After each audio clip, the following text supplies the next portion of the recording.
Hi friends, welcome back to DSK drawing and craft YouTube channel. Summer training అయిపోయిన తర్వాత theory exam అనేది ఉంటుంది. ఈ థియరీ ఎగ్జామ్స్ అనేటివి 3 ఎగ్జామ్స్ ఉంటవి. ఒకటి స్కూల్ అడ్మినిస్ట్రేషన్, సైకాలజీ కలిపి ఒక పేపర్ గా ఉంటుంది. దాని తర్వాత methods of teaching general second paper గా ఉంటుంది. మెథడ్స్ ఆఫ్ టీచింగ్ స్పెషల్ సంబంధించి 3వ పేపర్ గా ఉంటుంది. ఇది 42 రోజుల పాటు సమ్మర్ ట్రైనింగ్ ఎవరైతే చేస్తారో వాళ్లకు థియరీ ఎగ్జామ్స్ అనేటివి 1 డేలో నిర్వహిస్తారు. దానికి సంబంధించి ఆల్ టికెట్స్ ఎలా డౌన్లోడ్ చేసుకోవాలి, ఆ ఎగ్జామ్స్ ఎప్పటి నుంచి ఎప్పటి వరకు ఉంటాయి, ప్రతి ఎగ్జామ్ కి టైమింగ్స్ ఎలా ఉంటుంది అనేది ఇంత ముందుకు వీడియో చేయడం జరిగింది, మొన్న చేయడం జరిగింది. అది ఛానల్లో ఉంది, దాన్ని ఒకసారి చెక్ చేయండి, పూర్తిగా వీడియో చూడండి. అదేవిధంగా ఈ ఎగ్జామ్ రాసే రోజు నాడు ఒక విద్యార్థి ఎటువంటి పద్ధతులు పాటించాలి, ఎగ్జామ్ హాల్లో ఏ విధంగా ఉండాలనే దానికి సంబంధించి ఈ వీడియోలో తెలుసుకుందాం. అంతకన్నా ముందుగా నా ఛానల్ని సబ్స్క్రైబ్ చేసుకోకపోతే సబ్స్క్రైబ్ చేసుకోండి. సబ్స్క్రైబ్ చేసుకున్న తర్వాత వచ్చే బెల్ ఐకాన్ కూడా క్లిక్ చేయండి. ఈ ఇయర్ నుంచి వెళ్ళి థియరీ ఎగ్జామ్ లో ఓఎంఆర్ షీట్ విధానాన్ని అవలంబిస్తున్నారు. కాబట్టి మీ యొక్క ఆల్ టికెట్ ను ఓఎంఆర్ షీట్ లో ఉన్న వివరాలు, ఆల్ టికెట్ లో ఉన్న వివరాలను సరి చేసుకొని చూడాలి. ఒకవేళ ఆల్ టికెట్ లో ఉన్న దాని ప్రకారం, ఓఎంఆర్ షీట్ లో ఉన్న దాని ప్రకారం ఏదైనా మిస్ మ్యాచ్ అయితే అక్కడ ఉన్న చీఫ్ సూపరింటెండెంట్ గారికి మీ యొక్క తప్పులు ఏవైనా ఉంటే వారికి చెప్తే వాళ్ళు సవరిస్తారు. ఒకవేళ చెప్పకుండా అలా ఉంటే మీ యొక్క మెమోలో కూడా ఆ విధంగా తప్పుగానే వచ్చే అవకాశాలు ఉంటాయి. కాబట్టి కంపల్సరిగా మీ ఆల్ టికెట్ను, వాళ్ళు ఇచ్చిన ఓఎంఆర్ షీట్ను జాగ్రత్తగా గమనించండి. మీ యొక్క డీటెయిల్స్ కరెక్ట్గా ఉన్నావా లేవా అని చెక్ చేసుకోండి. అదేవిధంగా మీ ఎగ్జామ్ హాల్కి వెళ్ళేటప్పుడు ఆల్ టికెట్తో పాటుగా మీ యొక్క ఏదైనా ఐడెంటిటీ కార్డును, ఒరిజినల్ ఐడి కార్డును తీసుకెళ్ళవలసి ఉంటుంది. దానిలో పాస్పోర్ట్ కానీ, పాన్ కార్డు కానీ, ఆధార్ కార్డు కానీ, ఏదైనా గవర్నమెంట్ ఐడి కార్డు కానీ, ఈ విధంగా 4-5 రకాల ఆల్ టికెట్లో కింద ఇచ్చారు. వాటిని చూసి దాని ప్రకారంగా మీకు ఆల్ టికెట్లో నేమ్ ఏ విధంగా ఉంటుందో దాని ప్రకారంగా టాలీ అయ్యే విధంగా ఒరిజినల్ ఐడి కార్డ్ని ఏదైనా తీసుకెళ్ళండి. అభ్యర్థి తప్పనిసరిగా ఓఎంఆర్ షీట్ పైన బుక్లెట్ నెంబర్ను స్పష్టంగా వేయవలసి ఉంటుంది. ఇది మాత్రం తప్పనిసరిగా గమనించండి. ఓఎంఆర్ షీట్ ఇచ్చిన తర్వాత బుక్లెట్ నెంబర్ను ఓఎంఆర్ షీట్ పైన స్పష్టంగా వేయాలని చెప్పారు. అదేవిధంగా మీ యొక్క ఎగ్జామినేషన్ సెంటర్ 1-2 రోజుల ముందుగానే తెలుసుకోండి.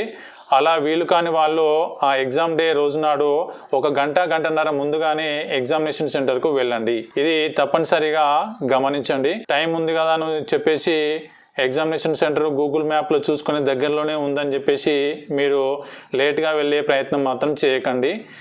ఎంత ఎర్లీగా వెళ్ళి ఎగ్జామ్ సెంటర్కి ఉంటారో అంత నిదానంగా మీరు ఎగ్జామ్ రాయడానికి బాగుంటుంది. లేకపోతే ఆతృతగా వెళితే మీరు ఎగ్జామ్ రాసే టెన్షన్లో ఏం రాస్తారో కూడా మీకు తెలియదు. కాబట్టి 1 గంటన్నర ముందుగానే ఎగ్జామినేషన్ సెంటర్కి వెళ్ళండి. పరీక్ష సమయంలో ఎవరైనా మాల్ ప్రాక్టీస్కి కానీ ఏదైనా అక్రమ విధానాలు పాటిస్తే వాళ్ళను ఎగ్జామినేషన్ సెంటర్ నుంచి వెళ్ళగొడతారు. ఎగ్జామినేషన్ సెంటర్ నుంచి బయటకు పంపిస్తారు. అదేవిధంగా మిగతా ఎగ్జామ్స్ను కూడా రాయనివ్వరు.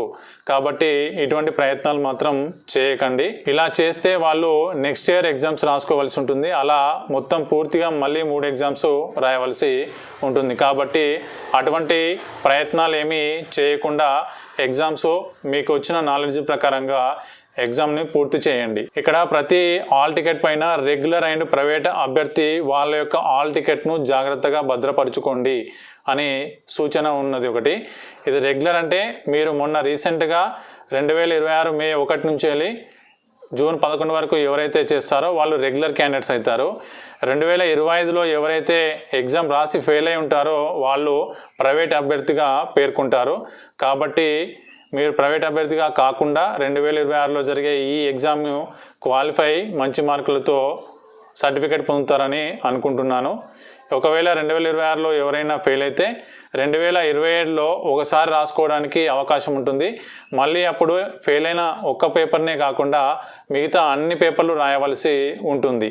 కాబట్టి జాగ్రత్తగా మంచిగా రాయండి. కొంతమంది వాళ్ళకు కేటాయించిన ఎగ్జామ్ సెంటర్లో కాకుండా వేరొక ఎగ్జామ్ సెంటర్లో లేట్ అయిన కారణంగా వేరే ఎగ్జామ్ సెంటర్లో రాస్తున్నారట. దానివల్ల మీరు మీ కేటాయించిన ఎగ్జామ్ సెంటర్లో కాకుండా మీకు కావాల్సిన ఎగ్జామ్ సెంటర్లో ఎగ్జామ్ రాస్తే కూడా వాళ్ళ పరీక్షను రద్దు చేస్తారనేది సూపరింటెండెంట్ గారు తెలియజేయడం జరిగింది. మీ యొక్క ఆల్ టికెట్తో పాటుగా తీసుకెళ్లవలసినవి పాస్పోర్ట్ లేదా పాన్ కార్డు లేదా ఓటర్ ఐడి లేదా ఆధార్ కార్డు లేదా ప్రభుత్వ ఉద్యోగి ఐడి కార్డు లేదా డ్రైవింగ్ లైసెన్స్ వీటిలలో ఏదన్నా ఒక ఒరిజినల్ ఐడి కార్డ్ని మీ యొక్క ఎగ్జామినేషన్ సెంటర్కి హాల్ టికెట్తో పాటుగా తీసుకెళ్ళండి. థియరీ ఎగ్జామ్కి సంబంధించి 3 ఎగ్జామ్స్ జరుగుతాయి కాబట్టి ఫస్ట్ ఎగ్జామ్కు హాల్లోకి వెళ్ళిన వ్యక్తి మధ్యాహ్నం లంచ్ కూడా అదే సెంటర్లో చేయవలసి ఉంటుంది. అదేవిధంగా దాని తర్వాత సెకండ్ పేపర్ నుంచి వెళ్ళి థర్డ్ పేపర్ వరకు అతన్ని ఎవరైతే అభ్యర్థి ఉంటారో అతడు బయటకు పంపించరు. కాబట్టి సెకండ్ పేపర్కు థర్డ్ పేపర్కు వెళ్ళేటప్పుడే జాగ్రత్తగా మీకు సంబంధించిన పెన్నులు కానీ హాల్ టికెట్ కానీ ఐడి కార్డులు కానీ అన్నీ తీసుకెళ్ళి ఎగ్జామినేషన్ను పూర్తి చేయండి. ఈ సంవత్సరం నుంచి వెళ్ళి ఈ పరీక్షకు ఓఎంఆర్ షీట్ విధానాన్ని ఓఎంఆర్ పరీక్ష విధానాన్ని అమలు చేస్తున్నారు కాబట్టి మీ యొక్క హాల్ టికెట్ నెంబర్లు కానీ అదేవిధంగా బుక్లెట్ నెంబర్లు కానీ జాగ్రత్తగా వేయండి. మీరు ఎంత ఎగ్జామ్ రాసినా ఈ నెంబర్లు సరిగ్గా వేయకపోతే మీ ఎగ్జామ్ అనేది వ్యాలిడ్ అవ్వదు. కాబట్టి 1-2 సార్లు ఓఎంఆర్ షీట్లో అన్నీ జాగ్రత్తగా వేసామా లేదా అని చెక్ చేసుకున్న తర్వాతనే పరీక్షను ప్రారంభించండి. ఇది థియరీ ఎగ్జామ్కు సంబంధించిన సూచనలు. ఇవన్నీ మీ యొక్క డౌన్లోడ్ చేసుకున్న హాల్ టికెట్ కింద అభ్యర్థి యొక్క ఇన్స్ట్రక్షన్స్ అని 12 రకాల ఇన్స్ట్రక్షన్స్ ఉన్నవి. వాటిని జాగ్రత్తగా గమనించి మీరు ఎగ్జామ్కి అటెండ్ కండి. ఈ ఎగ్జామ్ అందరూ బాగా రాయాలని కోరుకుంటున్నాను. అందరికీ all the best. Thank you for watching this video. అలాగే ఛానల్ని సబ్స్క్రైబ్ చేసుకోండి. సబ్స్క్రైబ్ చేసుకున్న తర్వాత వచ్చే బెల్ ఐకాన్ కూడా క్లిక్ చేయండి. మరిన్ని వీడియోల కోసం మా ఛానల్ ఎప్పుడు ఫాలో అవుతూ ఉండండి. Thank you for watching this video. Once again అందరికీ ఆల్ ద బెస్ట్.